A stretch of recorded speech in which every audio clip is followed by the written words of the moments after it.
Cotton, a super soft fabric but a cutthroat industry. Traders make 37 billion euros a year. Tonight it goes 600 tons, but if it goes below 76 to 1200 tons. At the other end of the chain is the insatiable appetite of the leading brands that make our clothes all year round. For a year, we investigated the dealings of these businesses. In particular, we looked at the newcomer to the label scene, the favourite of the leading brands, with its promise of greener and more responsible cotton. How can you support that? So I'd be happy to look into this, of course, you know. You said you wanted half an hour. No. We followed the production line back to Uzbekistan, where 1 million people are forced into the fields each harvest. Is that paid? No? No money? We met those rare human rights activists who dare to denounce the system. Сотрудники милиции тоже подходили, пинали по ногам, кричали: "Мы убьем тебя!" From Central Asia to Bangladesh, we traced the cotton back to the spinning mills.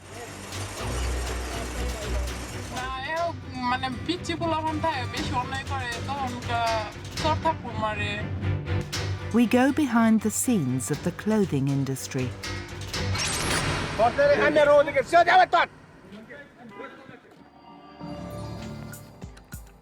Our investigation begins in Uzbekistan, the 6th largest producer of cotton in the world and one of the most authoritarian regimes. Islam Karimov was in power for 35 years. He was considered one of the worst dictators on the planet. It was under his presidency that hundreds of protesters were massacred with machine guns in 2005. And that the cotton industry has become very profitable for the state.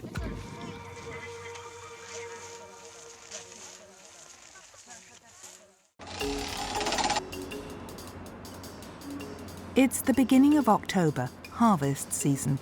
We've made this journey to investigate a scandal that many ignore: forced labor in the cotton fields. A system orchestrated within the highest ranks of the state by the country's authorities themselves. Officially, we're here as tourists.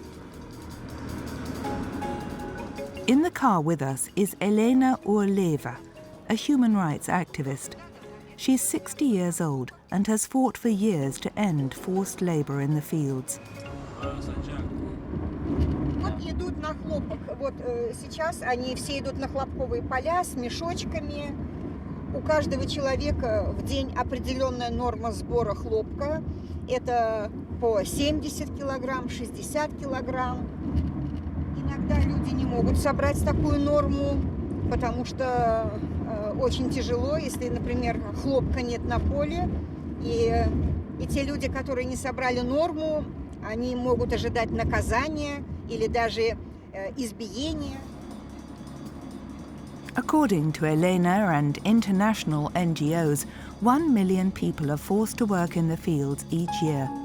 Elena is leading us to a farm she visited a few days ago, a field where doctors and nurses have been requisitioned. During the harvest, they stay in this school. The gym and some classrooms serve as dormitories.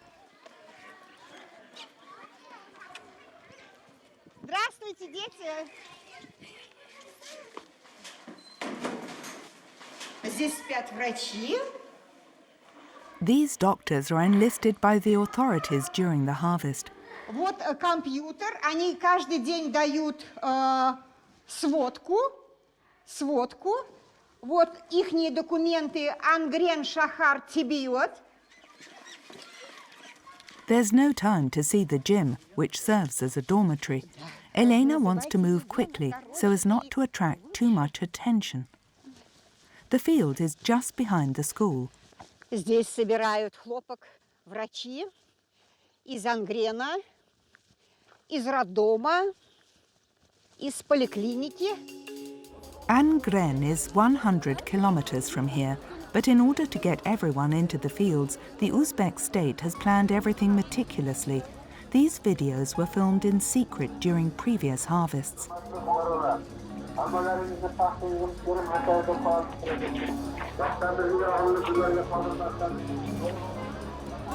A bit like in the army, civil servants and students are transported by bus under police escort. The mass movement of the population is filmed by Uzbeks who wish to remain anonymous.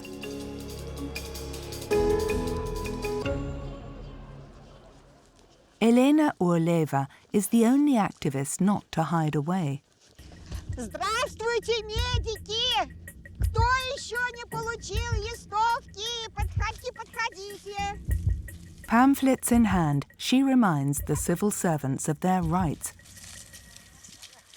Вы тоже медик? Медик? Вы такой получали листочек? Возьмите, пожалуйста. Меня зовут Елена Урлаева. Я уже к вам приезжала, но только вам не достался такой листочек. Написано, что медики не должны собирать хлопок. But our intrusion is causing upset. Behind the nurse, these three men have spotted us. And when we begin our interview, look at what is going on in the background. One of the three men runs away. At the time, we see nothing and we carry on with the interview. Is she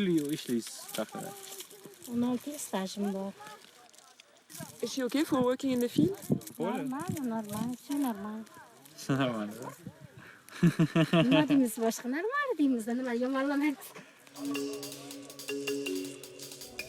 Complaints are out of the question. There's always somebody supervising. When the workers don't fill their quota, this is what can happen. In this video that was filmed in secret by an Uzbek in another plantation, we hear the chief supervisor, the woman in the white blouse, dictating a text to a nurse.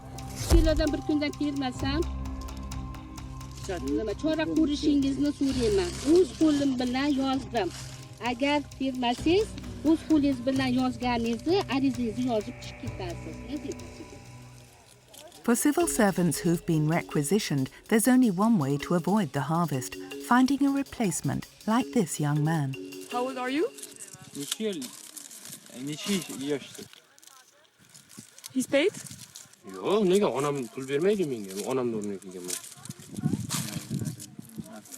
He's not paid? No? No money? At this point, one of the men who spotted us earlier approaches.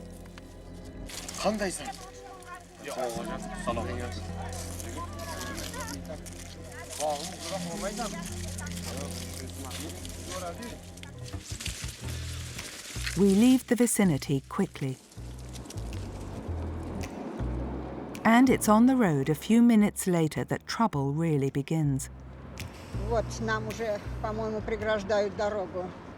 Это нам? Judging by the number of police officers surrounding the car to check the driver's papers, we can tell it's serious.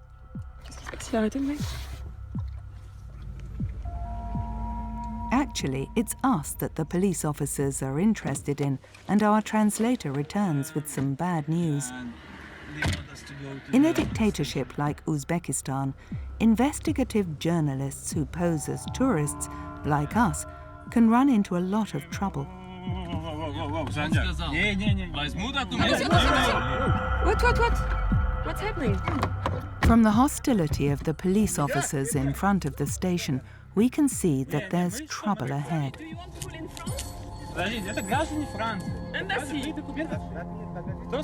For the time being, no one notices that we are filming with our phones.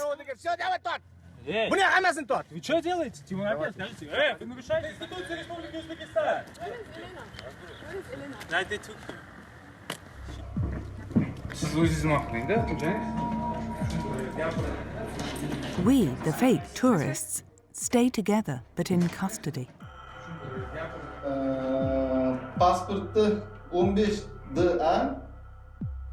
For several hours, the police officers look through our documents, asking us questions and verifying our identities. Denizo. Matthias. Admittedly, in this police station, hidden in the darkest depths of a dictatorship, we weren't mistreated. But very quickly we realized that for Elena and for our translator, the situation was a lot more serious. But what's happening with them? They are writing something explaining what is the purpose, what's the idea for visiting cotton fields. Here says that Elena, she always problematic with the government. After 5 hours of interrogation, the police finally escort us back to the hotel without having found out that we are journalists. Elena and Timur remain in custody. They are released 3 hours later.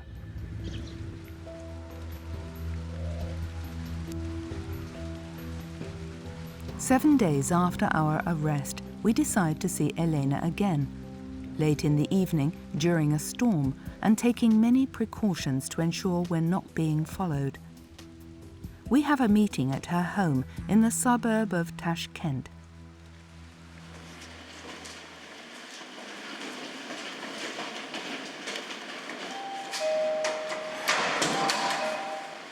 Здравствуйте, привет. Проходите. Здравствуйте, как вы? Все хорошо. Don't be fooled by her smile. Elena's interrogation was a lot less laid back than our own. Синяки есть, проходят. Синяки. She shows us the medical certificates she printed following her arrest. Я вот вызывала скорую помощь, и врачи скорой помощи зафиксировали ушибы и гематомы на моем теле. And then she told us what she had suffered during the 8 hours of interrogation. Да, меня избивали женщины, они меня хватали, рвали волосы, пинали по ногам, и сотрудники милиции тоже подходили, пинали по ногам, кричали: мы убьем тебя. То есть раздевали догола, обыскивали всячески. Вот это, все это в такой грубой форме происходило. Вам страшно? Мне? Да. Ну, не то, что страшно. Нет, мне не страшно, мы уже привыкли. Просто, знаете, обидно, что на протяжении 10 лет сколько нас бьют. Violence, bullying, and even forced stints in a psychiatric hospital. For the moment, Elena tolerates it all. In Uzbekistan, it is costly to mess with the cotton industry, an industry that makes certain high-ranking leaders of the state rich. This is confirmed by Dmitry Tikhonov. He left Uzbekistan in December 2015, but is still afraid. Мне не хотелось бы преследований со стороны спецслужб Узбекистана. Скажем, ну там, насколько я знаю, политических мигрантов преследуют и даже депортируют обратно в Узбекистан. Dmitry is a human rights activist. Before leaving his country, he regularly went to meet workers during the harvest. It was whilst making a film like this in September 2015 that he was denounced and then removed from his position.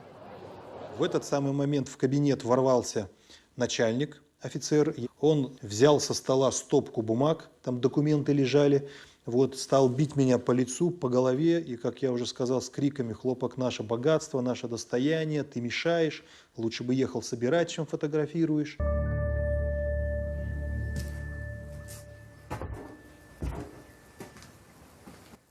Это я в первый день сделал, как вот приехал. Крыши нет, потолок обрушился. Это мой рабочий кабинет. Здесь были ноутбуки, документы и по журналистике, и по правам человека. Сгорел ноутбук, 2 компьютера. Все архивы уничтожили. Dmitry considers the cotton industry a scandal of the state.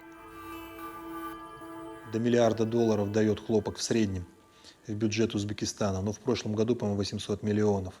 А это общеизвестно, что в Узбекистане коррупция имеет громадные так сказать, размеры. Мы в числе лидирующих стран мира.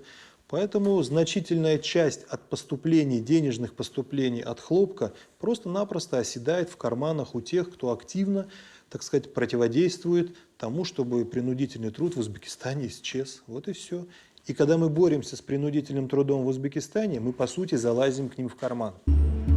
Despite the human rights violations and the suspicion of corruption, members of the European Parliament recently voted by large majority to standardize the textile trade with Uzbekistan, which means laundering the Uzbek cotton industry. L'Ouzbékistan a fait un travail remarquable. Ce n'est pas terminé et il y a encore énormément de choses à faire en Ouzbékistan. Mais si nous voulons gagner la confiance, il faut aussi que nous fassions un geste et c'est le geste que nous poserons aujourd'hui. Die Situation in Usbekistan wahrlich noch nicht so ist, wie wir uns das für die Menschen im Land wünschen. Aber wir haben zu Recht in der Entschließung aus dem Jahr 2011 verlangt, dass es in Usbekistan keine komplett heile Welt geben muss. From a trade point of view, is also very much in the interest of the European Union because it provides legal certainty for our exporters in that sector. In less diplomatic language, trade with the Uzbeks generates 2 billion euros each year. At this price, surely it's better to have a good relationship with Uzbekistan. Tough luck, Elena Orleva and Dmitry Tikhonov. To meet those who support them in their fight, we must leave the European Parliament. It's in Amsterdam, the Netherlands, that we try to understand the European Parliament's position. We have arranged to speak to NGOs who have fought against the human rights violations in Uzbekistan for years. With them, we listen carefully to the European Parliament debates on Uzbek textiles again. It's very clear the intention was to boost trade from the European Union to Uzbekistan, and it seems that trade was given precedence over human rights. In justifying their decision, the European Parliament relies on the support of the ILO, the International Labour Organization. It's the branch of the UN dedicated to the protection of workers' rights throughout the world. The ILO's Committee on Experts report from last year's harvest was very positive. Luotamme tähän raportointiin ja toisaalta kunnioitamme sitä päätöstä, minkä teimme. In its report, the ILO observed the near elimination of child labour, but for the NGOs, the problem has simply gone elsewhere. Child labour has been replaced by massive mobilisation of forced labour of adults, mainly those who are employees of the state, so teachers and medical professionals. But the NGOs in particular contest the methods used by the ILO inspectors. So quite simply, every time an Uzbek citizen answers questions from someone in a monitoring mission from the ILO, they are also answering those questions in the presence of a government representative, which often could be a member of the security services of Uzbekistan. Despite these warnings, members of the European Parliament have decided to reach out to Uzbekistan. On the other hand, under pressure from NGOs, dozens of brands have decided to boycott Uzbek cotton, mainly because of forced labour. Amongst others on the list we find Nike, Adidas, Zara, H&M, Lacoste, Levi's, Marks & Spencer, Carrefour, Primark, Puma, Saint Laurent, Japanese Uniqlo, Chinese Li & Fung. Anyway, pretty much the world's clothing industry. Of course, we asked ourselves who continues to buy Uzbek cotton. To get an answer, let's return to Uzbekistan. Every year, the country organises an international cotton and textile trade fair. In business terms, it's the event of the year for Uzbek cotton. The problem is that journalists aren't welcome here either. So we're going with a hidden camera. And this time we are posing as French buyers who are launching a new clothing label. ça le fait?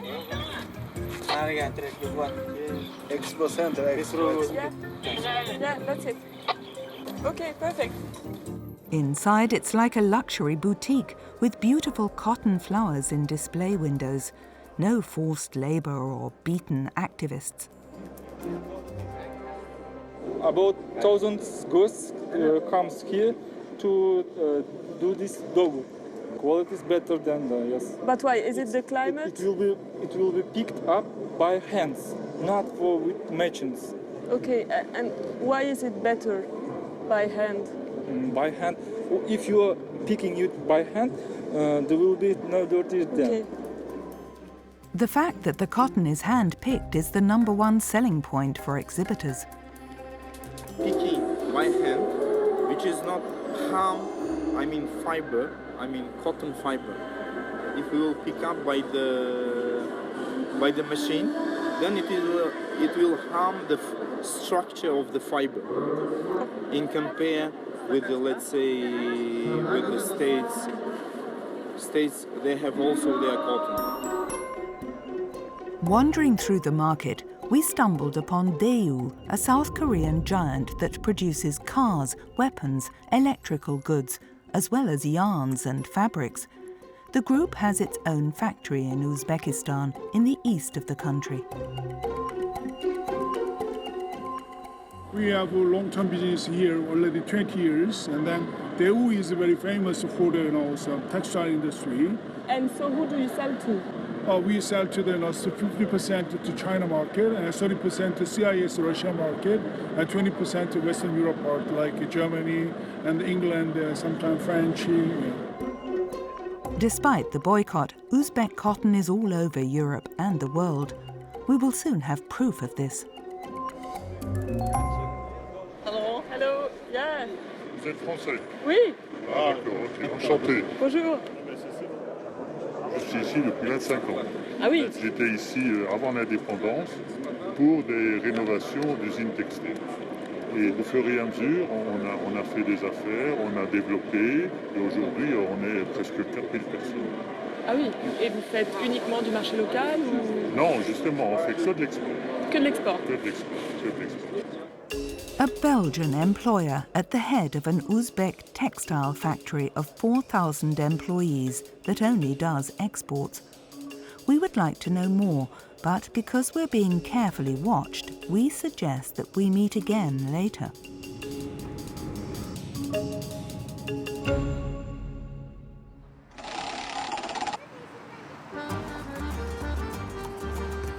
Two months after our return from Uzbekistan, we have a meeting with the Belgian employer in a Parisian cafe.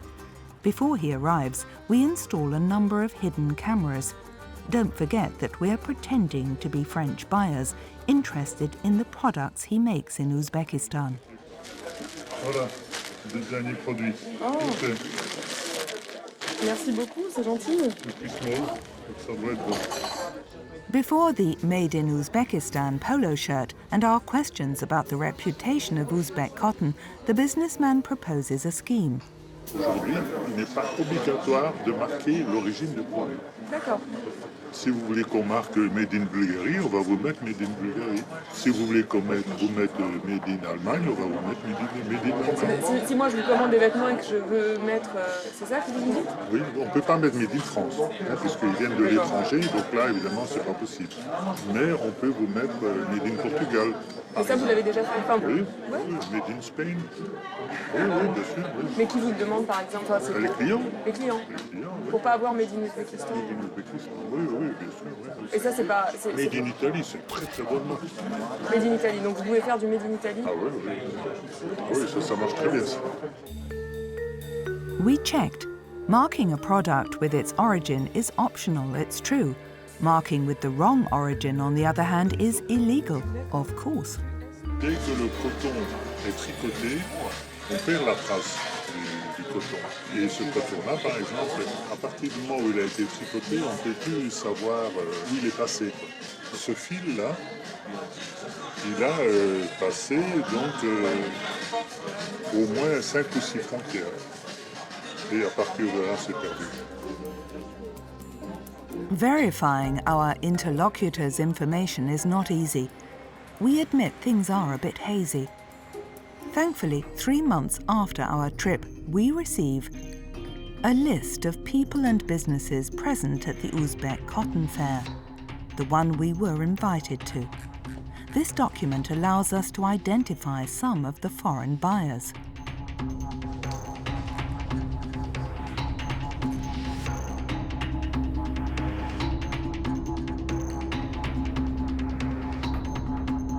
We find big traders of raw materials, but also dozens of spinning mills with factories in China, Turkey, and especially in Bangladesh. Many show the names of their clients on their website. They say that they supply to well-known brands such as Auchan, Camailleux, Benetton, Celio, or Monoprix. Surprisingly, some of the factories that attended the fair in Uzbekistan say they supply to brands participating in the Uzbek cotton boycott, like Zara, Carrefour, H&M and C&A. In an attempt to verify this information, we contact these factories as journalists. Since no one responds, we continue our investigation by posing as buyers. The cotton trail takes us from Uzbekistan to Bangladesh, one of the poorest countries in the world and the biggest producer of clothes after China.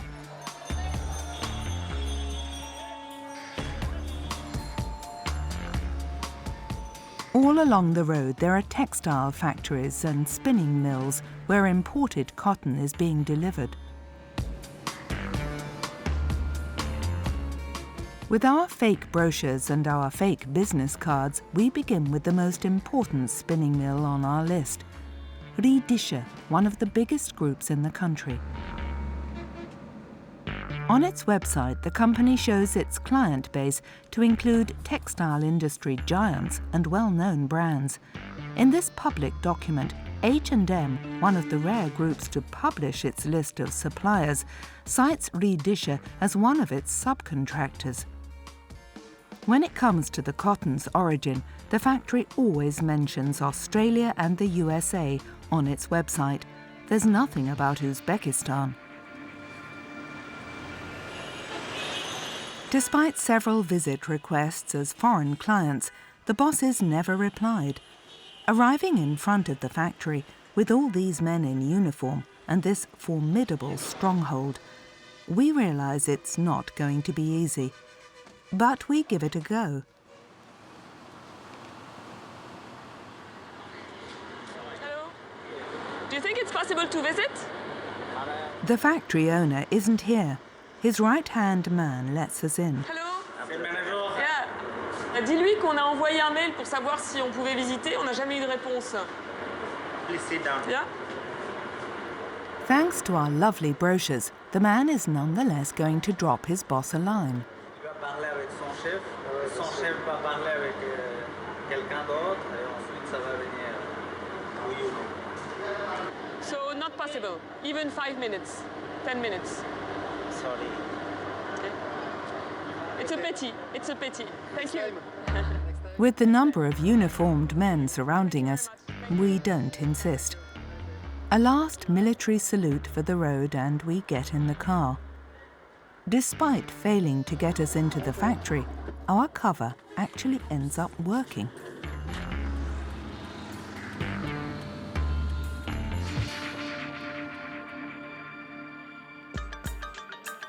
Thanks to our business cards, after a few days we secure a crucial meeting to help us follow the Uzbek cotton trail.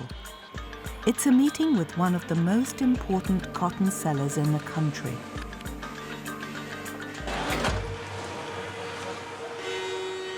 We go along with our translator. The company is called Baku Group. In Bangladesh, it encompasses some of the biggest traders in the world. The American Cargill with its $120 billion sales revenue. The Singaporean Olam with $20 billion. and the Swiss Ecom with its modest 4 billion.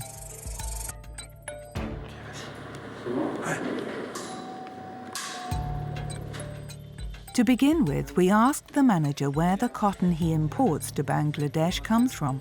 I would say Uzbek. First for you? First for me would be still Uzbek, yes. Okay. Roughly 60% of what I sell is Uzbek. Okay. Cotton picked by hand is usually cheaper. Okay. Why? It's labor. Usually these countries' labor is pretty cheap, right? So it's cheaper to use labor in those countries than machines. Absolutely. Yeah. It's like that. You know? Just give me a second. Sorry. Hey, Carl. Hello. Hi, mate. How you doing? Hi. What's happening? Tonight close 600 tons, but if you see my message, if it goes below 76, give me a buzz. He might just do 1,200 tons instead of 6. Okay? Great. So you're dealing with hundreds of tons. Yes, That's it? I am. I'm dealing with a lot of foreigners, and my customer base in Bangladesh is also very limited. There are over 200 spinning mills in Bangladesh, but I deal with hardly 30 big ones, good ones, who are financially strong. I deal with only them. Okay. Which are, for example? I'll give you a few examples. One can be Prime Textiles, it's a pretty good company. Kea, who else? Ridisha. Ridisha, just the company we're interested in. The formidable Stronghold, the factory that only mentions Australian and American cotton on its website. And the factory whose clients like Carrefour, Zara and H&M practically all claim to be boycotting Uzbek cotton. Yet according to the trader, the factory buys almost 50% of the cotton from Uzbekistan. The trader knows the manager at Ridisha well, so before we leave, we ask if he might be able to convince him to meet us. While we wait, we make the most of our buyer status to find out what the spinning mills look like.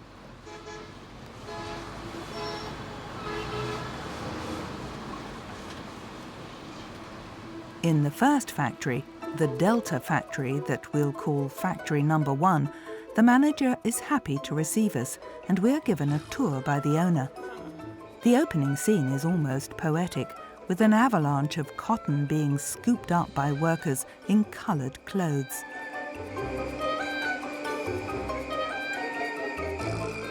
You might even think it was a nice job to be a cotton blender, but that's before we arrive in this corridor and this room where we see these workers.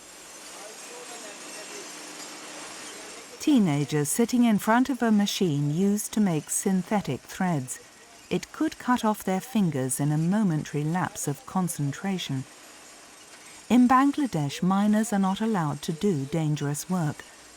But the manager reassures us. They go quickly. After that, we leave the 19th century. To see the production lines that are completely mechanized and function 24 hours a day. To operate these machines, the teams work 3/8, that is, day and night. Here, too, are the faces of teenagers. Officially, night shifts are off limits for under 18s. The manager assures us, of course, that his factory is above board and that he respects the legislation.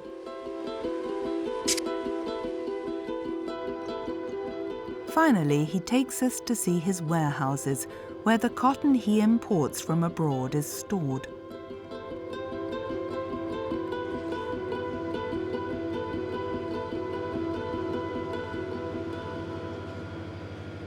And you have Uzbek as well?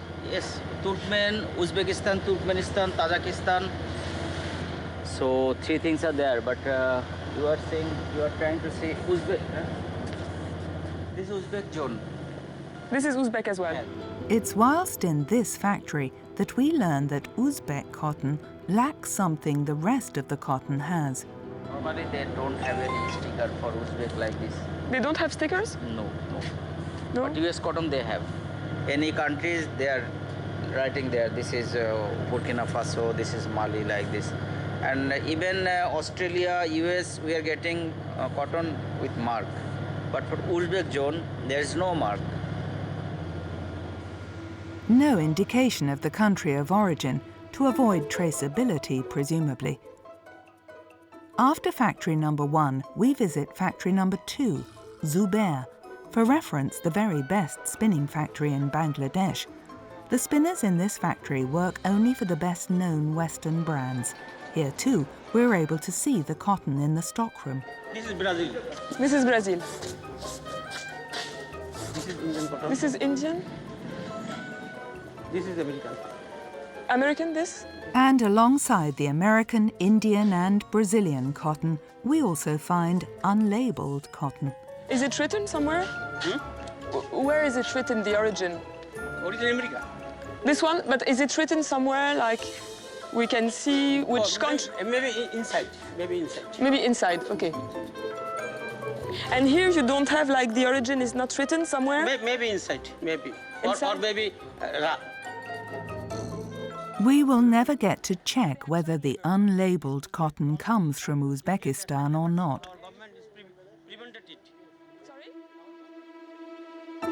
Afterwards, we have a meeting in the final factory, factory number 3. During the visit, we pass a building. We realize it is where the workers sleep. It's dangerous. It's possible to see one room? In the building, despite the work that is going on, the girls are still there. Watching TV. Hello, sorry. Sorry to disturb you. So they're eating here? They're eating here sometimes. Hello, nice to meet you. Hello. Hello, can I come? You see someone is cooking some food. When they're not at the factory, the workers spend their days here, in these very somber shared rooms. Hello. Okay, this is a room. Room 1 or 2? 2. Same bed? One bed? You too? 1. Okay. Nice. Okay, quiet. Yes. How old are you? What do you see that their face? They're about 25, 26, like this. In Bangladesh, it's always the managers who respond to this question. So we say goodbye to the workers and head off. It's after the visit to factory number 3 that we receive a message from the trader, the one who buys hundreds of tons of cotton. He's got a response from Rigaud. It's no. Is this factory different to the ones we've already seen? What are the working conditions like in this spinning factory? After several days, we managed to convince one of the Rigaud workers to meet us, this time as journalists. If you can afford it, the best way to get to her house is by rickshaw. Otherwise, you have to walk. She lives 5 kilometers away from the factory. Her name is Rumina, and she's 38 years old. She lives in this cabin with her husband, her children, and baby girl. 6 people in total. She's willing to talk to us because she has nothing to lose. She wants to leave Rigaud.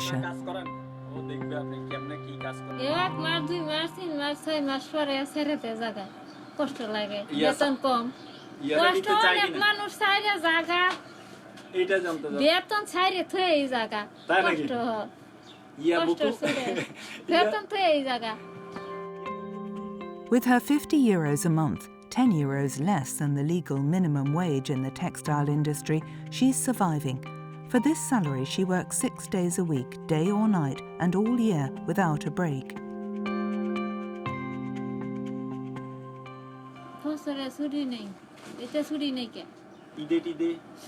ঈদে টিদে দিলেও আমি ইয়াহরু লাগে 6 দিন কি 5 দিন ছুটি দিলে 4 দিন খাড়াই খাদ্য লাগে আর ছেলে কারে যে ইয়া হলে এইটা ঘুমাইলে আর ওই যে দুষ্টাই মেলা কাজে কুজে লাগলে ঘুমায় পড়লে যদি অনেক ঘুমা দাঁড়ায় সারেরা ফা ছবি তুলে বড় সারে করে দেহা ঘুমাইলে ছবি তুলে 3-4 দিন ঘুমাইলে হাজিরা কাটতে দেবে. In conversation with this redisher worker, we learn about a situation that is even more serious. Romana tells us that the majority of the workers live in residences built in the factory. For these women, redisher really is a stronghold.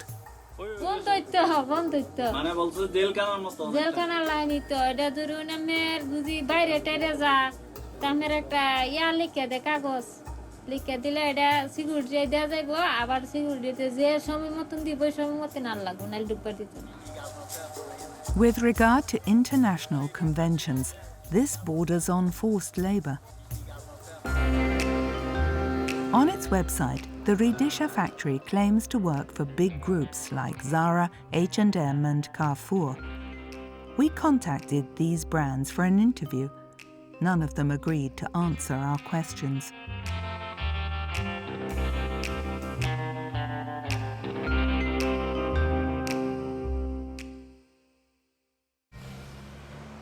In recent years, increasing numbers of brands have committed to selling ethical cotton.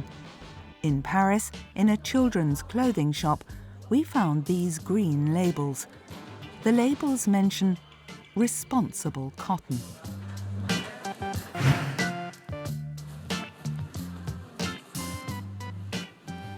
These green labels all have this BCI logo, the logo for the Better Cotton Initiative, an operation launched most notably by IKEA more than 10 years ago to make cotton greener.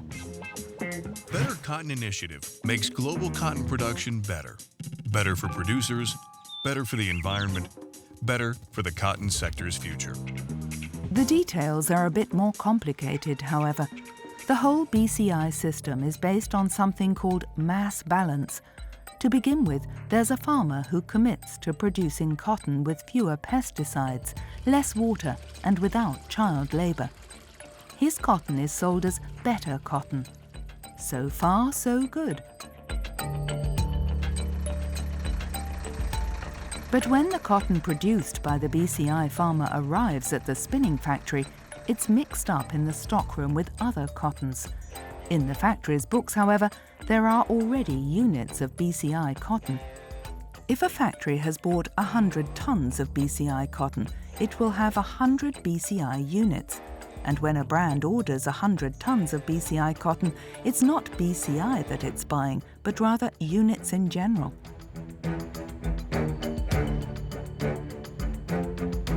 By the time the cotton winds up in the brand's T-shirt, it may contain lots of BCI cotton, a bit of BCI cotton, or no BCI cotton at all.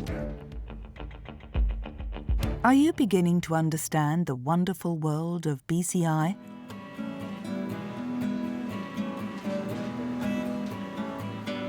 It's now time to put the theory into practice. To really understand why mass balance is so important to these businesses, welcome back to Bangladesh. Remember, during our stay and our tour of the spinning factories of Bangladesh, we visited a factory whose cotton bears the BCI stamp. To be exact, it was factory number 1, the Delta factory. You know, the one where the manager was happy to let us in. The one where we filmed this, but also this, and this.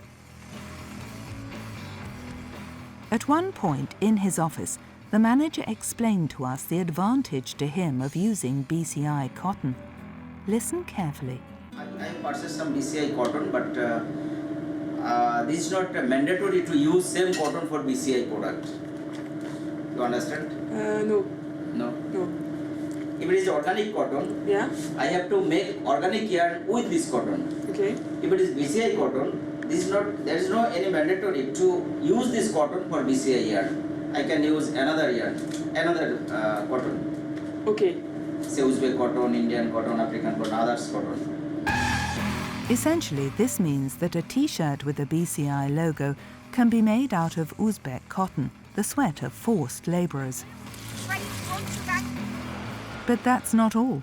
We discovered the most astonishing thing when we asked to see the BCI cotton stocks. Sorry, at this moment BCI cotton stock is nil. So here you don't have BCI right now? No, at this moment And I don't have, sorry. in other unit? No. unit? No. One thing more, BCI even more easier because if don't have any stock, we can produce BCI yarn because this is not product based, this is certificate based. Okay. So supplier telling, okay, we have given him purchase order, say for 100 tons or 200 tons. With maximum flexibility, we now understand better why Better Cotton took off so quickly. More and more well-known brands are mentioning their purchase of BCI cotton on their websites. As a result, production has exploded over the last 5 years. Today it makes up 12% of the world's cotton. The objective for 2020, it has been announced, is 30%, nearly 9 million tons of raw cotton. The problem is that ever since the BCI took off, the production of organic cotton has plummeted. With the Better Cotton initiative, certain businesses have decided to stop, or nearly stop, buying organic cotton altogether. Example, Decathlon. In 2013, the French brand was in the top 5 buyers of organic cotton in the world. Today it buys practically none, choosing to opt for BCI instead. The same goes for Puma, who say they bought significant quantities of organic cotton up until 2015, but that they stopped so that they could concentrate on BCI cotton.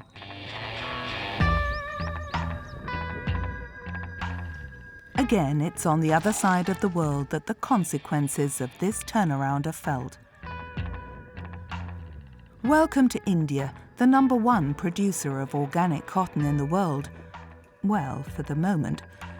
Since the success of Better Cotton, certain farmers have been giving up on organic cotton.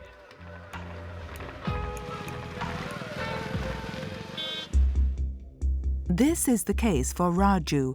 For 3 years, this farmer produced cotton that respected organic cotton rules, no GM or chemical products. But those days are gone. Last year, Rigaud discovered Better Cotton and abandoned organic cotton. BCM કારણ કે પહેલા હું organic ખેતીમાં હતો પણ organic ખેતીમાં કારણ કે બીટી કપાસ તો વવાતો નહોતો ને એના દેશી કપાસનું ઉત્પાદન જોઈએ એટલું મળતું નહોતું કારણ કે રોગ જીવાય આવે દવા છંટાય નહીં ખાતર નખાય નહીં એટલે બધી પ્રતિબંધ હતો અને જોઈએ એવા ભાવ તો એના મળતા નહોતા કારણ કે 3 વર્ષ સુધી તેનું એપ્રુવમેન્ટ આપતા નથી ગવર્મેન્ટ.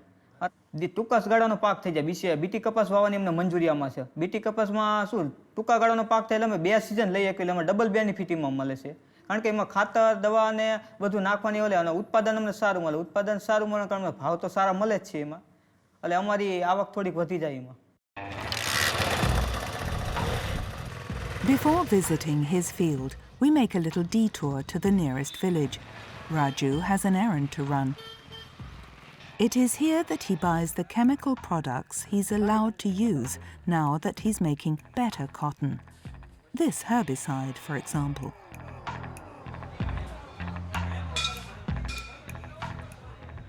નિંદામણ બાસ્તાલીન પડ્યા પાવાનું આવે આમ પાણી આરે એટલે આમાંથી શું નિંદામણ કે બીજું કોઈ કપાસ સિવાયનું કોઈ વસ્તુ બીજું ન ઉગે આમાં. With the BCI system, he can use all the pesticides on sale here. This one, for example, Multi-Star, which is banned in Europe because of its toxicity. Or this one, Beamer, which is very effective, but which is suspected of killing bees and will be illegal to sell in France in a few months. There are no official figures, but according to what we've learned in this sector, several dozen farmers have made the move from organic to BCI cotton, just like Rigaud. Specifically, this means they plant genetically modified seeds they never used to, and use chemical pesticides they had learnt to live without.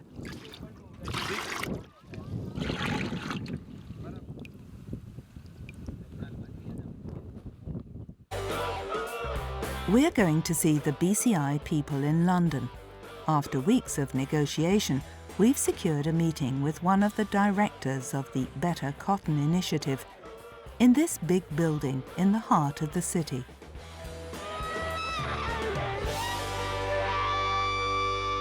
I'm Max, by the way. I should introduce myself. I'm their communications advisor. Okay, pleased to meet you. You okay for me to sit in the back? Oh, yeah, sure. Hi. Hi. Nice to meet you. Have a sit. Thank you. Yes. This is the director, Lena Stavgard. How long do we have this interview? I wanted to show you something. This is the evolution, but you may know it. It's the evolution of BCI cotton production in the world from 2010 to 2015. Yeah. The growth is absolutely amazing. We can see it here on this graph. We have been very lucky in working with farmers and being able to show results on a year-by-year basis. And so, yes, we find that the farmers are our greatest advocates, and we've been able to grow and have farmers join us. But there is a problem. This is the evolution of organic cotton production in the world. The decline that we see here is striking when BCI appears. How do you react? Well, I do not want to draw any conclusions on two separate graphs. I do not see a link between the two graphs. Okay, but do you know that some farmers are switching from organic cotton to BCI? I personally do not have any information about farmers switching. Farmers make their own decision what's best for them. Some of them are switching, right? I don't have any information about any switch. And in the end, I would say that farmers make the decision for what's best for their farm. Yeah, let me show you a video. This is a farmer that we met in India. He's a BCI farmer. Just listen to him.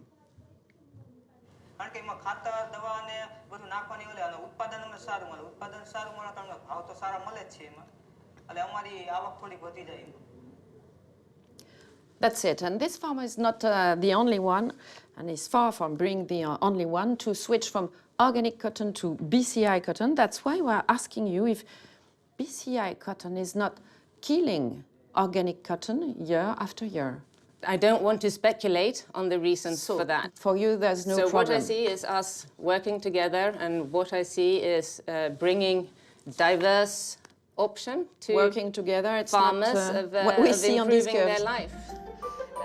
Because the director has very little time for us, we changed the subject and show her some content filmed in Bangladesh in the Delta factory, which is a member of the Better Cotton Initiative, the one that buys Uzbek cotton and employs young workers. But it is at that point that Max, the communications advisor, steps in. No, no, that's not enough. Just another video, please.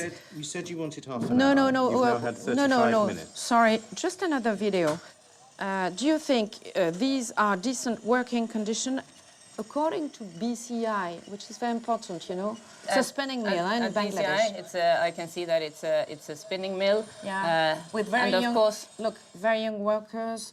What do you think of it? So, of course, I see that, and I'm upset by that video. Unfortunately, our standard only covers the farm level. We work at the farm level, and we do not have a standard that goes up into the supply chain.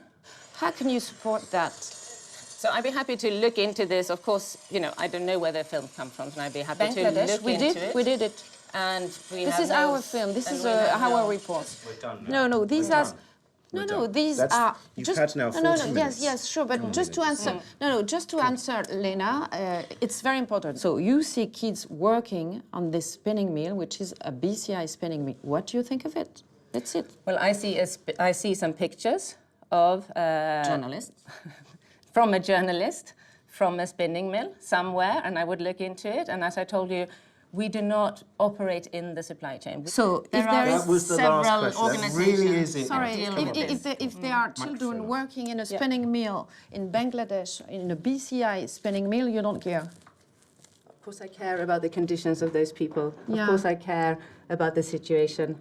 But what I'm saying is that we're 50 people and we work at the farm level improvement, and there are several organizations that look at this specifically, and they have the capacity to endorse it and work with these organizations. Okay, but this is very theoric. You don't go to spinning mills in Bangladesh. You don't. This is becoming a bit of a joke. No. It's not a piece of a joke. These are important questions. You don't go to Bangladesh to see over if children and work over again. in your BCI spinning mill, right? You're done Just now. tell me, You're you done. don't go You're there. Done. You're done. Okay. You had No an answer? hour. Okay, no answer.